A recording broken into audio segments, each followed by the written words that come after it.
সবাই আমাকে মাফ করে দিবেন। আমি অনেক চেষ্টা করেছি বিমান।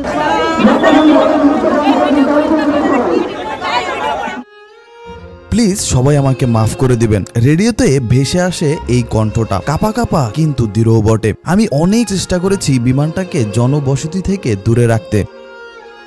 হয়তো তৌকির নিজের সাথে এই কথাগুলোই বলছিল। তৌকির ছোটবেলা থেকেই আকাশের প্রেমে পড়া এক তরুণ যুবক ছিল। সকালে বের হওয়ার আগেই প্রিয়তমা স্ত্রীকে বলেছিল, আজ আমার ফাইনাল পরীক্ষা, আজকের পর আমি পাইলট হয়ে ফিরে আসব।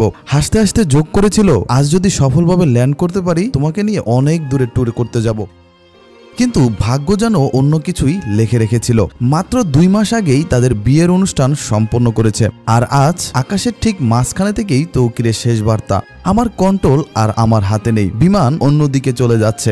মাত্র একটা বোতাম টিপলেই প্যারাশুট খুলে নিজেকে বাঁচাতে পারত, কিন্তু তৌকিরের চোখে ছিল শুধু নিচের জনবসতি আর মানুষের ভয়, আতঙ্ক ও জীবন। তৌকির বাটনটি টিপেনি। সে শেষ মুহূর্ত পর্যন্ত বিমানটাকে খালি জায়গায় নিয়ে ল্যান্ড করার চেষ্টা করেছে। শেষে কন্ট্রোল টাওয়ারের শব্দ থেমে যায়, আকাশে মিলে যায় তৌকিরের স্বপ্ন আর জীবন। পরে উদ্ধার দলের হাতে আসে তৌকিরের শেষ নোট, আমি যদি বাঁচতাম হয়তো তোমার কাছেই ফিরতাম, কিন্তু আজ আমি ফিরে না গিয়ে আরো অনেককে তোমার কাছে ফিরিয়ে দিলাম।